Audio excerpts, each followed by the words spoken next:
Hello everyone, welcome to Unacademy, India's best and largest learning platform. This is Preeti, your chemistry educator, and I hope you all are doing well.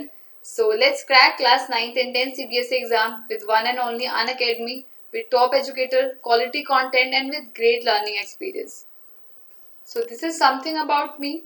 My name is Preeti Pandey. I have done BSc, MSc and BEd. MSc मैंने organic chemistry में किया है Punjab university से. I have 5+ years of teaching experience and I have mentored many students for different board exams and different competitive exams. So बच्चों, कल हमने बात करी थी एसिड बेसिस सॉल्ट की. कल कुछ क्वेश्चंस किए थे, रिवीजन क्या था. उसी तरह आज भी हम कुछ रिवीजन करने जा रहे हैं एसिड बेसिस सॉल्ट की ही जो रिमेनिंग क्वेश्चंस थे. अच्छा लगा, कल बच्चों ने काफ़ी पार्टिसिपेट किया चैट सेक्शन में. और रात को थी वैसे वीडियो, 11 साढ़े 11 बजे प्रीमियर हुई थी, बट स्टिल बच्चों ने काफ़ी, सभी बच्चे जगे हुए थे और आंसर्स दे रहे थे, तो बहुत अच्छा लगा. एंड आई होप आज भी आप सही से आंसर दो. हाँ, टाइमिंग डिफरेंट होगा, बट आप पार्टिसिपेट करना, मैं भी चैट सेक्शन में अवेलेबल रहूँगी. So let's crack CBSE class 10th exam with India's largest learning platform. तो बच्चों, अभी तो आपके 6 महीने बाद बोर्ड के एग्जाम स्टार्ट हो रहे हैं. 6 महीने क्यों, अब तो ऑलमोस्ट अक्टूबर चला गया, नवंबर, दिसंबर, जनवरी, सिर्फ 3 महीने हैं. मान के चलना, ये मत सोचना कि आपके पास 4-5 महीने हैं. सिर्फ 3 महीने पड़े हैं आपके पास तैयारी करने के लिए. वैसे देखें तो अक्टूबर, नवंबर, दिसंबर, नवंबर, दिसंबर, जनवरी, फैब, ऐसे देखो तो 4 महीने हैं. बट फैब को तो हटाई दो, उसमें प्रैक्टिकल्स होंगे और भी बहुत सारी चीज़ें होती हैं, एक्सपेरिमेंट्स, और ये आप प्रैक्टिकल सबमिट करना, बहुत सारी चीज़ें होती है, वो सब में टाइम चला जाएगा. और उसके अलावा आपके कुछ एडिशनल सब्जेक्ट्स के अगर पेपर है तो उसमें चला जाएगा. तो हार्डली आपके पास 3 महीने हैं. 3 महीने में भी जैन को छोड़ ही दो एक बार, तो क्योंकि आपके प्री बोर्ड्स हैं, प्री बोर्ड्स भी बहुत इंपॉर्टेंट होते हैं, तो आपके पास 1 महीना है सिलेबस कवर करने का. सो प्लीज़ ध्यान लगा लीजिए, कोविड का चक्कर छोड़ दीजिए और घर बैठिए पढ़िए. और पढ़ने में हेल्प कौन करेगा? अनअकैडमी. अनअकैडमी में आप स्पेशल क्लास देख सकते हैं. मेरी स्पेशल क्लास का लिंक नीचे डिस्क्रिप्शन में दिया हुआ है. You can follow me on Unacademy. Preeti Pandey 3303 है मेरा यूजर नेम. और उसके अलावा अगर आप चाहते हैं कि आपको एक पर्सनल डेडिकेटेड टाइम मिले, क्योंकि स्पेशल क्लास में डेडिकेटेड टाइम नहीं होता, ना ही एक टीचर मिलेगा आपको कि वो सारा आपकी जिम्मेदारी ले, तो उसके लिए आपको बच्चों अनअकैडमी ने प्लस सब्सक्रिप्शन प्लान और अभी लेटेस्ट नया आइकॉनिक सब्सक्रिप्शन प्लान लॉन्च किया है. तो बहुत इंपॉर्टेंट है ये दोनों ही जानना. सो प्लस में बच्चों आपको कुछ तो पता है कि आपको लाइव क्लास देखने को मिलेगी, अनलिमिटेड एक्सेस मिलेगा, टॉप एजुकेटर्स मिलेंगे, चाहे वो कोटा के हों चाहे वो दिल्ली के हों.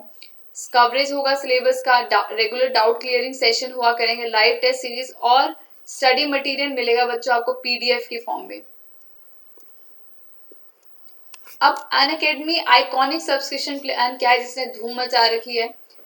अनअकैडमी, देखो बच्चों, सबसे ज्यादा आप लोगों को क्या चाहिए होता है पढ़ाई करते वक्त? आप चाहते हो कि कोई एक ऐसा टीचर हो आपके पास जो आपकी सारी प्रॉब्लम सुने, आपको गाइड करे. तो अनअकैडमी ने ये प्रॉब्लम सॉल्व कर दिया by introducing personal mentor. Means you will get 1-on-1 guidance from top notch educator on all your concern.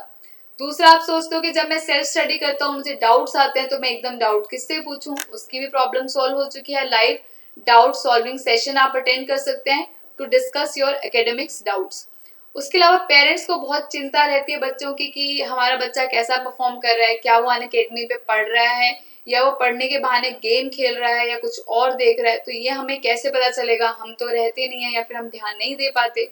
तो उसके लिए पेरेंट कनेक्ट है, रेगुलर ओपन आवर्स अवेलेबल रहेंगे पेरेंट्स के लिए, जिसमें वो अपने बच्चों की जो भी प्रॉब्लम है, जो भी डाउट्स हैं, वो सब डिस्कस कर सकते हैं विद देयर पर्सनल मेंटोर.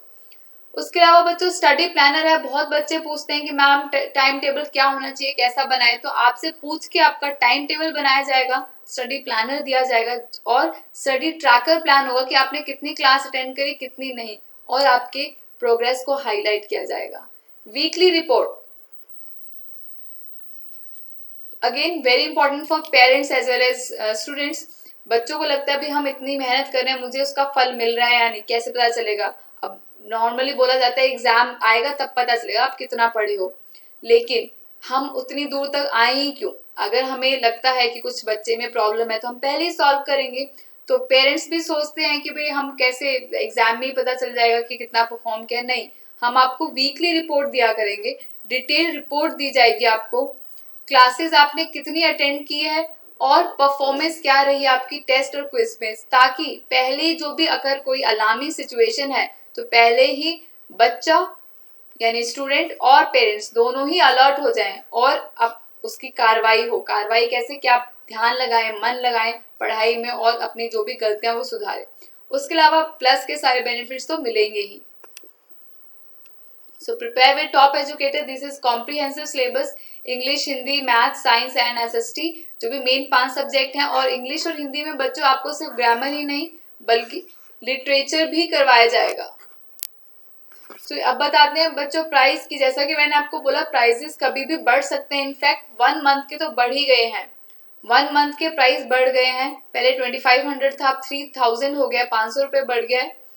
तो देख सकते हो आप कि 1 मंथ का लेने में फायदा नहीं है, या तो आप लो 6 मंथ्स का प्लान या लो आप 18 मंथ का प्लान। 6 मंथ्स में आपके ये वाले टाइम कवर हो जाएगा और अगला साल इस साल का हो जाएगा कंप्लीट, और 18 मंथ्स के प्लान में ये साल और अगला साल जो भी बचा हुआ है वो दोनों ही कंप्लीट हो जाएंगे। तो दोनों बहुत अच्छे प्लान्स हैं जो ज़्यादातर बच्चे ले रहे हैं, या तो 6 मंथ्स का लेते हैं या फिर 18 मंथ्स का। तो 6 मंथ्स का अगर मैं बात करूँ तो 10,000 प्लान है, but if you apply my code, जो कि नीचे आपको एक रेफरल कोड आ जाएगा नीचे, तो प्रीति कोड लगाना है। प्रीति कोड लगाते ही बच्चों आपको 10% का फ्लैट 10% का डिस्काउंट मिलेगा और 9,000 रुपीज़ में आपको वो प्लान पड़ जाएगा। उसी तरह अगर आप लेना चाहते हैं 18 मंथ्स का प्लान तो 20,000 है, बट वो डिस्काउंट में 18,000, यानी सिर्फ मात्र 1,000 रुपये में आप 5 सब्जेक्ट और 4 क्लासेस पढ़ रहे हैं। तो अमेजिंग डील है, स्टील डील है और अफोर्डेबल प्राइस है, सबको ध्यान में रखते हुए। आइकॉनिक प्लान है उनके लिए जिनके पेरेंट्स को लगता है उनके बच्चों को एक्स्ट्रा गाइडेंस की जरूरत है। और हाँ बच्चों, एक क्रिएटिव कॉर्नर भी मिलेगा आपको इन सबके साथ। कोई भी आप सीबीएसई का प्लान लेंगे क्रिएटिव कॉर्नर भी मिलेगा जिसमें आपको नई नई चीजें सिखाई जाएंगी। तो ये 6 मंथ्स का प्लान है आपको बच्चों। सबसे पहला 17,000 का अगर आप मेरा कोड लगाते हैं तो 15,300 का पड़ जाएगा। प्रीति इज माई कोड, तो don't forget to use my code. You can try with this iconic plan, क्योंकि नया है तो आप ट्राई कर सकते हैं 6 मंथ्स के लिए। बट जितने भी मेरे स्टूडेंट्स ने लिया है उन सबके पेरेंट्स का मैसेज आता है कि बहुत उनको फायदा हुआ है अनअकैडमी से, और आइकॉनिक प्लान भी बहुत अच्छा है क्योंकि उसमें एक नहीं 2-3 मेंटोर्स आपको मिलते हैं।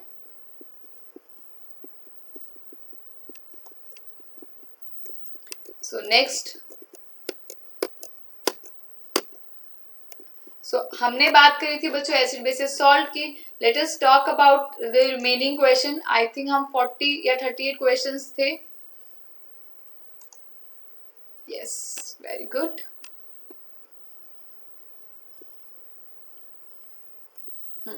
सो 39th क्वेश्चन पे थे, what does a soda acid type fire extinguisher contain, how does it work, explain the working of a soda acid fire extinguisher. तो बच्चों ये बहुत अच्छा क्वेश्चन है। मैंने आपको याद हो तो मैंने बताए हैं कुछ क्वेश्चंस, कुछ वीडियोस डाली थी बोर्ड्स में, frequently asked question in board exam, बार बार पूछे जाने वाले क्वेश्चंस बोर्ड एग्जाम में, वो जरूर देखना अगर आपने नहीं देखा हो तो उसमें बच्चों क्या है, मैंने आपको बताया था बेकिंग सोडा बहुत इंपॉर्टेंट है, उसके यूजेस या फिर प्रिपरेशन कुछ भी आ सकता है। तो सोडा एसिड फायर एक्सटिंग्विशर क्या होता है?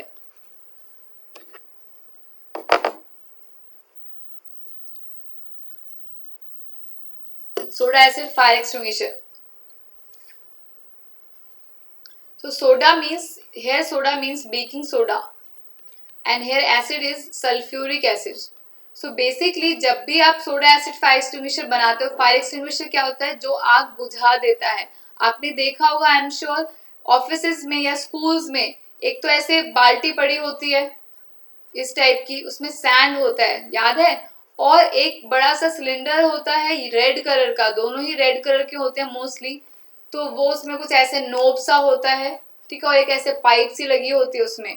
तो ये है बेसिकली बच्चों सोडा एसिड फायर एक्सटिंग्विशर, क्योंकि हमें सेफ्टी मेजर बहुत ज़रूरी होते हैं, हमें अपनाने चाहिए। तो फायर एक्सटिंग्विशर में जैसे हल्की फुल्की आग लगी हो तो आप सैंड डाल सकते हो जिससे वो एयर का कांटेक्ट खत्म हो जाएगा। लेकिन बहुत ज़्यादा है तो उसके लिए हमें क्या करना पड़ेगा, उसके लिए हमें सोडा एसिड फायर एक्सटिंग्विशर की ज़रूरत होगी। और वो वर्क कैसे करता है, उसमें क्या मिलाया जाता है, वो सब मैं आपको बताऊंगी।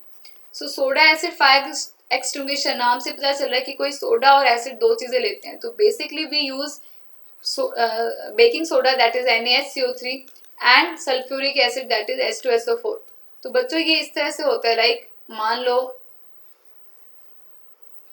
ये बहुत बड़ा कंटेनर है, सिलेंडर मान लो ये है, और यहाँ पे एक टेस्ट ट्यूब होता है जिसमें है आपका सल्फ्यूरिक एसिड, और नीचे बहुत सारा होता है बेकिंग सोडा। अब बच्चों यहाँ का जो नोब होता है उसको जब आप पुल करोगे तो ये जो शीशी है ये उससे टकरा जाएगी, टूट जाएगी और बिखर जाएगी यहाँ पे। अब टूट के इसके साथ बिखर जाएगी तो ये एसिड है, ये बेस है, तो कोई रिएक्शन होगा। This is metal carbonate and we know that metal carbonate they react with sulphuric acid to form metal, salt, carbon dioxide and water. So बच्चों क्या बनेगा, Na2CO3 plus CO2 and water. ठीक है, तो ये दो तीन चीजें बनेंगी। अब देखो जो CO2 है, CO2 जो ये पाइप होती है इसमें तो बहुत तेज से ब्रिस्क एफरवेसेंस निकलेगा, ब्रिस्क एफरवेसेंस निकलेगा, झाग बोलते हैं जिसे, और वो जो भी आग लगी होगी, ठीक है, उस फायर को बुझा देगा। कैसे बुझाएगा, क्योंकि CO2 में एक प्रॉपर्टी है, क्या प्रॉपर्टी है, CO2 is heavier than air, तो वो खुद आ जाएगा और एयर को बाहर निकाल देगा। एयर नहीं है तो आग भी नहीं लगेगी, because oxygen helps in burning, essential part है। तो ये बता दिया हमने वर्किंग कैसे करता है और रिएक्शन भी। एक बार और लिख देती हूँ reaction.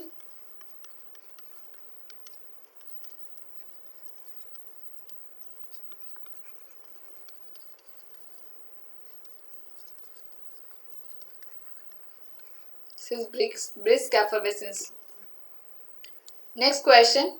A white chemical compound becomes hard on mixing with proper quantity of water. It is also used in surgery to maintain joints in a fixed position. Name the chemical compound. तो ये इससे हमें पता चल गया कि surgery में fix करने के लिए जॉइंट्स को, बोन्स को, उसके लिए यूज होता है प्लास्टर। तो प्लास्टर से क्या है हमारे पास chemical, POP, plaster of Paris. इसका केमिकल कंपाउंड नेम क्या है इसका, कैल्शियम सल्फेट हेमीहाइड्रेट। ये भी क्वेश्चन आ सकता है कि ये हार्ड कैसे होता है, क्यों होता है, वो भी देख लो। तो कैल्शियम सल्फेट हेमीहाइड्रेट में अगर मैं 1,1/2H2O मिला दूं तो बन जाएगा CaSO4.2H2O and this is known as gypsum, और जिप्सम बहुत ही हार्ड होता है। ये हो गया था कल। Next, right the name and formula of one salt which contain 2 molecules of water of crystallization, 5 molecules of water of crystallization and 10 molecules of water of crystallization। तो बच्चों आपको मैंने कल ही बताया था वाटर ऑफ क्रिस्टलाइजेशन के बारे में। सबसे पहले हम बात करते हैं what is water of crystallisation. तो वाटर ऑफ क्रिस्टलाइजेशन होता है द फिक्स्ड, एक मिनट लिख देती हूं मैं,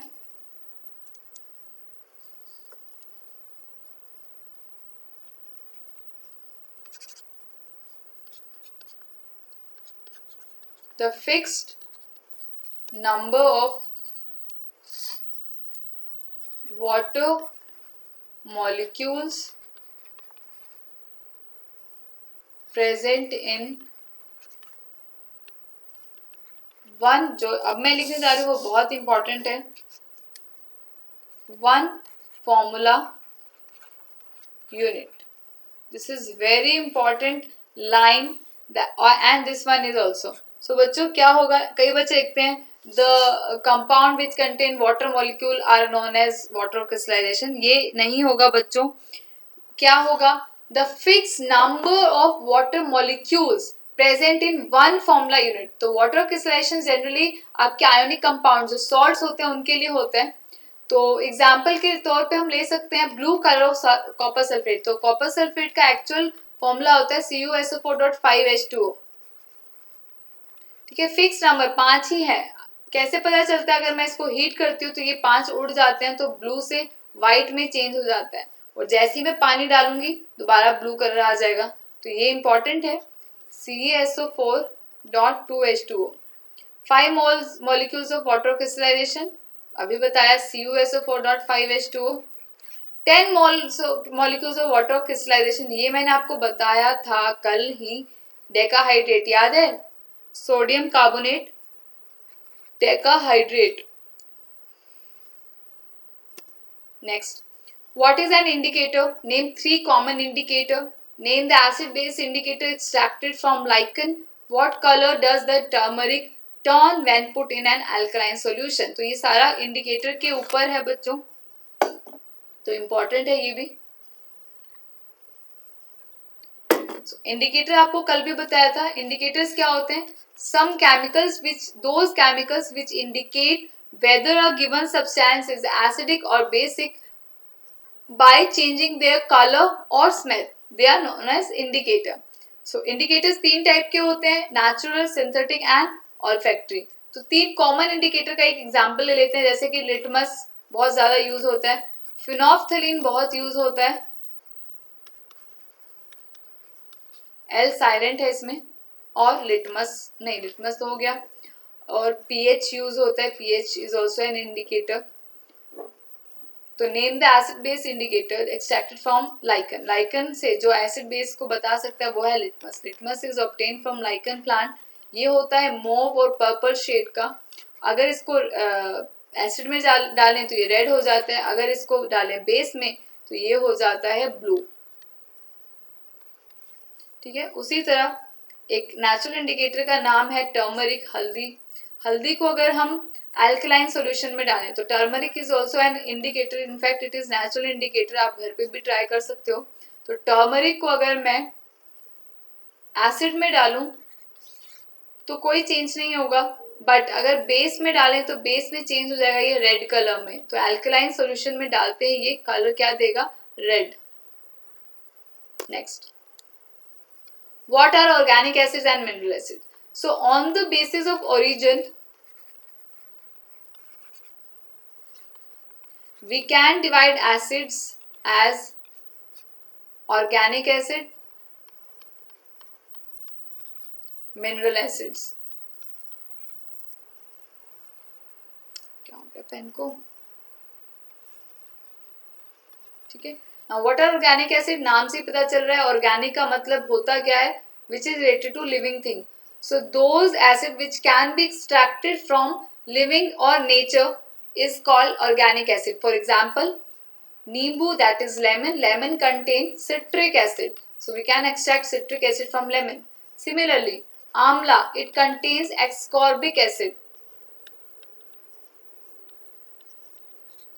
Similarly, और क्या है? Tamarind, it contains tartaric acid. Again, तो ये सब क्या है? These are example of organic acid. Now, what are mineral acids?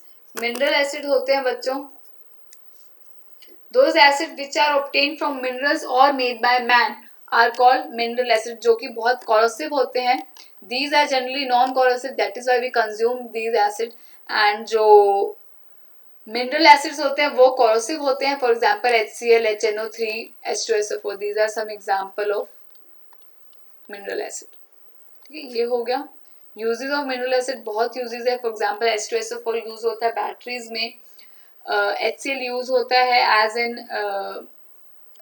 In toiletries, cleaning agent की तरह यूज होता है HCl। उसके अलावा आपका नाइट्रिक एसिड है, it is a good oxidising agent, तो बहुत सारे केमिकल्स बनाने में भी यूज होते हैं।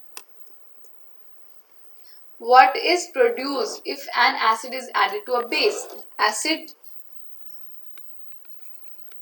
में अगर बेस ऐड कर देते हैं तो बनता है salt and water. Why does dry HCl gas not change the color of dry litmus paper?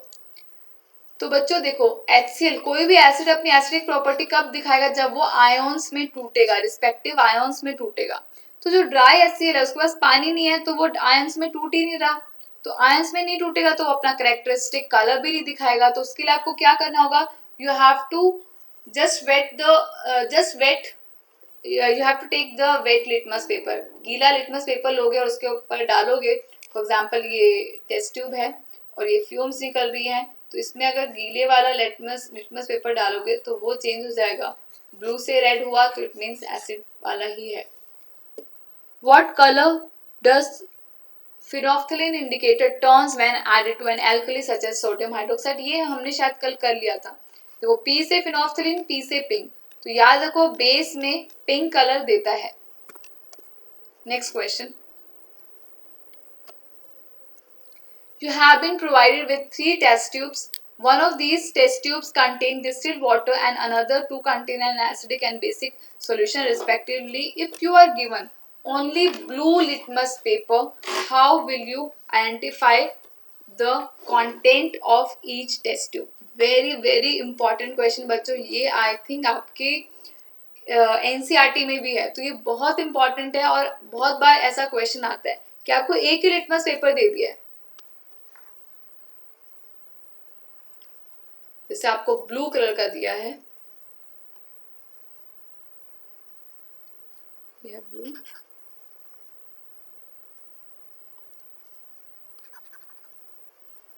बिल्कुल ऐसा कलर होता है पर्पल सा लिटमस का. तो लेट अस से ये है आपका ब्लू लिटमस पेपर.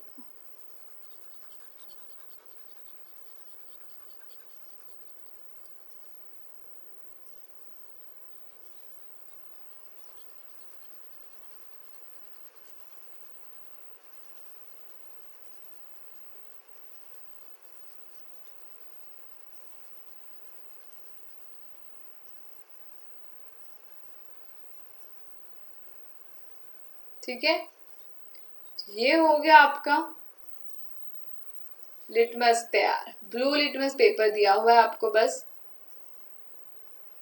और we have given 3 test tubes.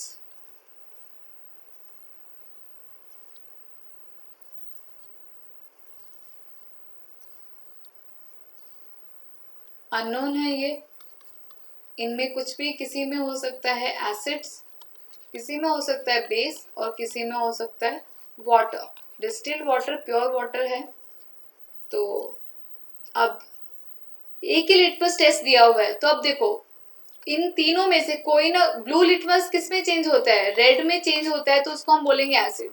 अब तीनों में से एक में तो एसिड है, तो तीनों में जब हम बारी बारी डिप करेंगे तो कोई ना कोई एक तो रेड में चेंज होगा. मान लो मैंने ये लिटमस इन तीनों में डिप किया और लेट सपोज करो ये वाई वाला जो है, इसमें जैसे ही डिप किया ये लिटमस पेपर,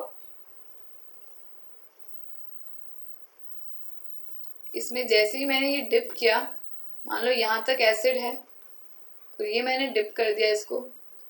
ठीक है, अब ये जो रेड पार्ट था ये पूरा क्या है? वॉयलेट. अब ये डिप किया और इसमें रेड चेंज हो जाएगा. जैसे डिप किया ये चेंज हो गया किसमें? रेड में. इतना पार्ट क्या हो गया? रेड हो गया. जितना आपने डिप किया उतना रेड हो गया. ठीक है, बाकियों में डाला. अब ये वाला पार्ट इसमें डालो और इसमें डालो, तो दोनों में कोई चेंज नहीं आएगा, क्योंकि दोनों एक तो होगा वाटर, वाटर में कोई चेंज नहीं होगा, और एक होगा बेस, तो बेस में भी ब्लू का ब्लू ही रहेगा. अब ये जो निकाला आपने, अब ये लिटमस पेपर आपका बन गया है, इतना क्या हो गया? ये रेड हो गया है. Now this red part it will act as red litmus paper. This red part will act as red litmus paper. अब आपको क्या करना है जो बची हुई, ये तो मुझे पता चल गया कि Y क्या है. Y is base, sorry Y is acid, क्योंकि ब्लू से रेड हुआ है तो Y मुझे पता चल गया. अब ये रेड लिटमस की तरह एक्ट करेगा. अब मैं इन दोनों में X और Z में डालूंगी तो रेड. इनमें से कोई एक, अब वाटर तो कोई चेंज नहीं देगा, चाहे ब्लू हो चाहे रेड हो, इसमें कुछ चेंज नहीं आया. लेकिन इसमें क्या हुआ? जैसे ही मैंने ये डाला तो ये जो रेड पार्ट है ये चेंज हो गया किसमें? ब्लू पार्ट में, ब्लू में, इसमें चेंज हो गया ये. अब ये ब्लू हो गया, रेड से ब्लू हो गया, इट मीन जेड क्या है आपका? This is base. तो बचा जो है एक्स, एक्स क्या हुआ? वो वाटर. इजी है, बहुत अच्छा क्वेश्चन है ये, इम्पॉर्टेंट भी है. Name the gas evolve when zinc granules are treated with hydrochloric acid. तो ये बता रखा है आपको, zinc plus hydrochloric acid will give zinc chloride and hydrogen gas is evolve. Similarly, when zinc is added with base, it gives Na2ZNO plus H2. तो ये sodium zincate होगा, ये लिखना है नीचे। Next, what is universal indicator? For what purpose is it used? How does a universal indicator work? What is a neutral substance? What color will you get when you add a few drop of universal indicator to a test tube containing water? Again, it's a good question and easy question. तो universal indicator होता क्या है बच्चों? Universal indicator is a mixture of so many dyes, so many indicators. It is mixture of many dyes which gradually change its colour. Gradually धीरे धीरे धीरे change करता है, अपना कलर चेंज करता है, ठीक है, वो है आपका यूनिवर्सल इंडिकेटर। और क्यों यूज करते हैं? हम इंटेंसिटी देखने के लिए। अब जैसे देखो, लिटमस पेपर क्या है? लिटमस पेपर तो आपका बस रेड कलर देगा या ब्लू कलर देगा, लेकिन जो आपका यूनिवर्सल इंडिकेटर है दैट इज पीएच, वो ग्रेजुअली चेंज करता है। लाइक अगर बहुत पावरफुल बेस है तो डार्क ब्लू कलर देगा, और थोड़ा सा नॉर्मल बेस है तो हल्का ब्लू देगा। उसी तरह अगर बहुत ज्यादा स्ट्रॉन्ग एसिड है तो रेड कलर देगा, धीरे धीरे डाइल्यूट होता जाएगा, ऑरेंज देगा, येलोइश देगा कलर। तो ये चेंज करता है, ये इसका पर्पज है। और मिक्सचर ऑफ डाइस है तो बता दिया आपको। वाटर न्यूट्रल है तो न्यूट्रल में वो देता है ग्रीन कलर, ग्रीन, ठीक है। Why do acids not show acidic behavior in the absence of water? तो बच्चों, अगर एसिड में वाटर नहीं है तो अपना कैरेक्टरिस्टिक नहीं दिखाएंगे। क्यों? क्योंकि वो वाटर के प्रेजेंस में ही आयंस पे टूटते हैं। बट अगर वाटर नहीं है तो they will not dissociate into their respective ions, और आयंस में नहीं डिसोसिएट हुए तो अपना एसिडिक कैरेक्टर भी नहीं दिखाएंगे। Why does an aqueous solution of an acid conduct electricity? Because electricity conduct करने के लिए क्या चाहिए? Free moving electrons. And when acid is dissolved in water, it break down, it dissociate into its respective ions, which is helpful in conducting electricity. Why does distilled water not conduct electricity whereas rain water does? तो बच्चों, distilled water में कोई भी minerals या ions add नहीं होते, pure water बोल सकते हैं उसको। तो इसी वजह से प्योर वाटर न्यूट्रल होता है, इसी वजह से वो डिस्टिल्ड वाटर नहीं कंडक्ट करता इलेक्ट्रिसिटी। बट रेन वाटर में मिक्सचर होते हैं आयंस के, एसिड रेन भी हो सकती है, डिफरेंट गैसेस होते हैं, वो मिक्स हो जाती हैं और रिएक्ट करके आयंस में कन्वर्ट हो जाती हैं। तो इस वजह से rain water it conduct electricity. What happens when zinc granules are heated with sodium hydroxide solution? Write an equation। ये हो गया है, पीछे ही किया है हमने। What happens when bases react with metal non-metal oxide? Now, what is nature of non-metal oxide? So, non-metal oxides, they are acidic in nature. So, when base react with these non-metal oxide, it becomes salt and water.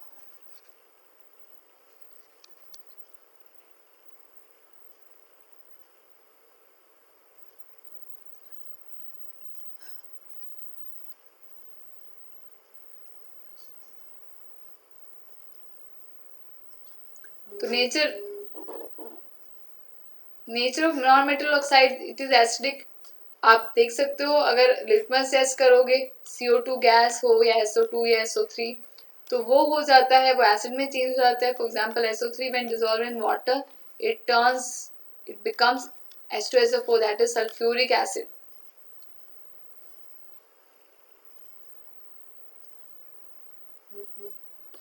Next, filling the blanks in the following sentences. Acids have dash taste. So acids have sour taste and they turn blue litmus to red. Substances do not show their acid properties without water. Those substances whose smell or odor change in acidic or basic solutions, they are known as olfactory indicator. Onion and vanilla extract are olfactory indicator. Example of olfactory indicator. What do you mean by basicity of an acid? Explain with an example. ये बच्चों अभी आपके syllabus का नहीं है, ये कभी बाद में कवर करेंगे। When a piece of limestone reacts with dilute HCl, a gas X is produced. So बनाते हैं limestone, क्या होता है बच्चों, CaCO3. अगर HCl के साथ रिएक्ट करता है तो देखते हैं क्या बनता है. मेटल कार्बोनेट है तो मेटल सॉल्ट, CO2 और H2O मिलेगा. तो गैस कौन सी हुई, XCO2.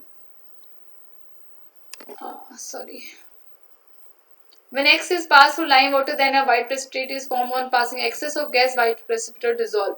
तो ये तो हमें पता है, ये तो CO2 का टेस्ट है, मैंने कल ही करवाया था. Lime water is basically calcium hydroxide. इसमें अगर मैं CO2 ऐड कर दूं तो it turns milky white precipitate बनता है कैल्शियम कार्बोनेट का और वाटर. अगर मैं इसी में एक्सेस ऑफ CO2 पास करूं तो ये बन जाएगा, ये तीनों चीजें मिलके बन जाएंगी calcium hydrogen carbonate. And this is colourless. तो ये हो गया Z, ये हो गया X and this is Y.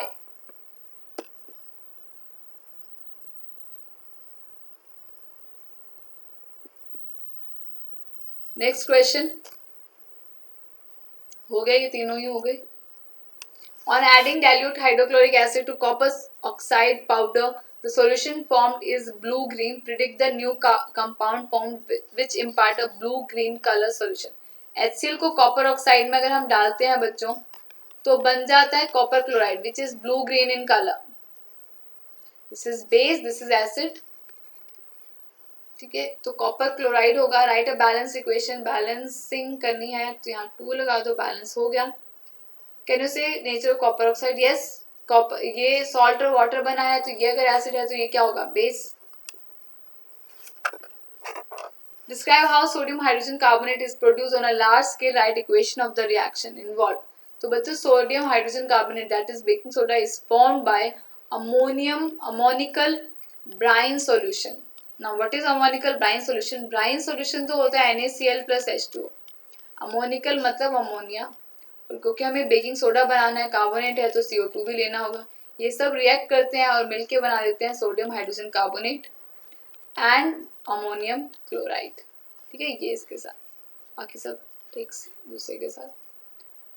Equation हमने लिख दिया है. What is meant by water crystallization? Explain with an example. ये मैंने आपको बता दिया है.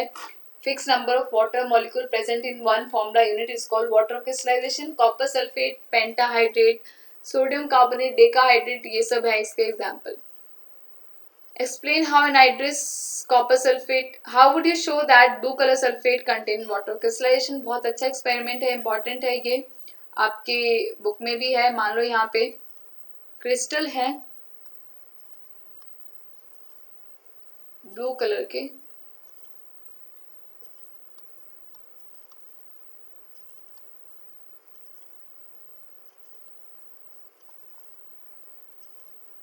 ब्लू कलर ऐसा होता है. वैसे ब्लू कलर इस टाइप का कलर होता है वो. तो ब्लू कलर का क्रिस्टल है, अगर इसमें वाटर क्रिस्टलाइजेशन है तो मैं जब इसको हीट करती हूँ तो ये कुछ टाइम बाद ब्लू कलर से हो जाता है बच्चों वाइट. इस तरह के वाइट कलर में चेंज हो जाता है. और यहाँ पे इसके जो ड्रॉप्स हैं, वॉल्स हैं, यहाँ पे वाटर मॉलिक्यूल्स प्रेजेंट होता है. तो इससे हम बता सकते हैं कि इसमें वाटर मॉलिक्यूल्स प्रेजेंट है और यहाँ पे नहीं है. ऑल्सो कलर चेंज भी होता है, ब्लू से हो जाता है वाइट में. और अगर मैं दोबारा से 2-3 ड्रॉप्स डालूं, इसमें ऐड कर दूं वाटर के 2-3 ड्रॉप्स, तो ये वाइट से हो जाता है बच्चों ब्लूइश कलर में. ठीक है. Explain how anhydrous copper sulphate. Anhydrous बोला जाता है जिसमें वाटर क्रिस्टलाइजेशन अवेलेबल प्रेजेंट ना हो, और जिसमें हो उसको हम बोलते हैं हाइड्रेटेड. तो ये बता दिया मैंने. डिटेक्ट कैसे कर सकते हैं. What is the chemical name of bleaching powder? So bleaching powder is again very important compound. Calcium oxychloride है इसका chemical name. Chemical formula is CaOCl2. What are the material used for preparation of bleaching powder? We have to use slaked lime, that is calcium hydroxide, along with chlorine gas. Pass this gas in slaked lime, you will get bleaching powder. State 1 use of bleaching powder. Bleaching powder use होता है bleach के लिए, उसके अलावा oxidising agent बहुत अच्छा होता है, वाटर प्यूरिफाइंग करने के लिए भी यूज होता है. Name a sodium compound use for softening hard water. तो ये है washing soda, that is Na2CO3. Which compound of calcium is use in disinfectant drinking water, this is calcium oxychloride, that is bleaching powder. Name a metal compound which has detergent property, तो इसमें हो जाएगा washing soda, sodium carbonate, sodium hydroxide भी लिख सकते हो. Name one compound of calcium which is used for removing the colour of a coloured cloth, how it is form, तो ये तो होगा bleaching powder, calcium oxychloride. Formation मैंने आपको बता दिया है. State a peculiar property of plaster of Paris. Peculiar property बच्चों एक यही है, प्लास्टर चढ़ाने में यूज होता है, उसको हड्डी को सही पोजीशन पे रखने के लिए यूज होता है, सीलिंग में यूज होता है डेकोरेटिव की तरह, और टॉयज बनाने में भी. In the substance obtain by action of chlorine on dry slaked lime, ये अभी बताया था, वो मिलता है हमें calcium oxychloride, that is bleaching powder. What is the common name of compound calcium oxychloride, तो कैल्शियम ऑक्सीक्लोराइड का कॉमन नेम है बच्चों bleaching powder. Name the raw material use for the preparation of POP, तो POP के लिए बच्चों gypsum use होता है, इसको हीट करते हैं 373 केल्विन में, ये टूट जाता है CSO4 dot half H2O and 3/2 H2O में. Which property of plaster of Paris is utilize in making cast of broken limbs, तो किसमें यूज होता है कि जब इसको पानी में मिक्स करते हैं ये बहुत ही हार्ड हो जाता है, ये प्रॉपर्टी यूज होती है. By chlorine is use for sterilising drinking water because chlorine it act as disinfectant, तो ये जर्म्स को मार देता है और उसको स्टेरिलाइज करता है, सेफ बनाता है for drinking purpose. Give two important use of washing soda. Washing soda का यूज है बच्चों एक तो for removing permanent hardness of water, उसके अलावा वॉशिंग नाम है तो डिटर्जेंट्स और लॉन्ड्रीज में भी यूज होता है. Describe how washing soda is produced starting from sodium chloride.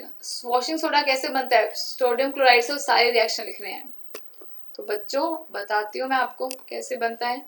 Sodium chloride से सोडियम क्लोराइड मिलता है हमें, ठीक है, सोडियम क्लोराइड इवेपोरेशन से, इसमें अगर मैं अमोनिया डाल दूं और इसमें मैं CO2 और मैं इसमें वाटर डाल दूं, ये बन गया अमोनिया बाइन सोल्यूशन, और इसको रिएक्ट करवाऊं तो बनेगा बच्चों ammonium chloride and sodium carb hydrogen carbonate. Now we have to just heat, sorry, NaHCO3, we have to heat this compound. On heating it break down into Na2CO3 plus CO2 plus H2O, इसमें break down हो जाता है. अब Na2CO3 को मैं इसमें add कर दूं 10 मोल्स ऑफ H2O, तो बन जाता है Na2CO3 dot 10 H2O and this is washing soda. State whether an aqueous solution of washing soda is acidic or alkaline. So washing soda is prepared, it is basically made from strong base and weak acid, sodium hydroxide and carbonic acid. तो basically ये क्या होगा, it is acidic, sorry, alkaline in nature. What is meant by saying washing soda has detergent property? It means वो detergent बनाने में, उसको detergent बनाने में यानी उसको latter form करता है, और दो एंड होते हैं हाइड्रोफिलिक और हाइड्रोफोबिक, तो ये प्रेजेंट होता है हाइड्रोफिलिक एंड में, और वाटर लविंग होता है, जिससे क्लींजिंग एक्शन ऑफ सोप आपने पढ़ा होगा कार्बेंट्स कंपाउंड में, तो उसमें आपको बताया है कैसे मिसेल बनता है, जिसमें नेगेटिव पॉजिटिव आयंस जो होते हैं वो हाइड्रोफिलिक एंड के होते हैं, वो हेल्प करते हैं, और वही डिटर्जेंट प्रॉपर्टी होती है. Consider the following substances, sodium chloride, calcium hydroxide, calcium sodium hydrogen carbonate, ammonia, sodium carbonate, water, chlorine, carbon dioxide, gypsum, and this is your POP and bleaching. Which two substances combine to form bleaching powder? तो bleaching powder होता है calcium hydroxide, action of chlorine on dry slaked lime, तो ये दो use होते हैं. अच्छा question है ये. Which four substances are utilized in the production of washing soda? तो वॉशिंग सोडा में NaCO3 यूज होता है, वाटर यूज होता है, NaCl भी यूज होता है,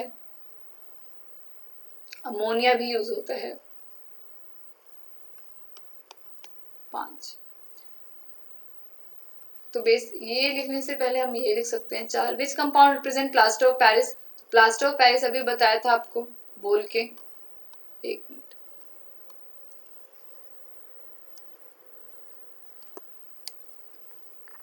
POP है आपका ये COSO4 dot half H2O.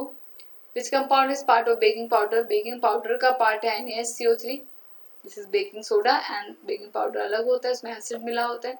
Which compound is use as an antacid, तो एंटासिड बेकिंग सोडा यूज होता है एंटासिड के लिए, मैग्नीशियम हाइड्रोक्साइड भी यूज होता है एंटासिड के लिए। सो क्वेश्चंस हमारे हो गए हैं कंप्लीट एंड आई होप ये जो रिवीजन थे, जो 2 पार्ट थे रिवीजन के, वो आपको समझ में आ गए होंगे and thank you, that's all. So thanks for watching this video and don't forget to like, share and subscribe. Also हमारा टेलीग्राम चैनल ज्वाइन कर लीजिए क्योंकि उसमें आपको अपकमिंग वीडियोस की लेटेस्ट अपडेट्स मिलती रहेंगी। And don't forget to use my code that is Preeti to get 10% instant discount on your subscription plan. So कल बात करते हैं नेक्स्ट टॉपिक पे, और मेरी वो सीरीज जिसमें मैंने आपको बोर्ड्स में आने वाले जो इम्पोर्टेंट क्वेश्चंस है वो बताए हैं, वो देखना ना भूलें और उसको रिवाइज कर लें। So take care, have a good day, bye bye.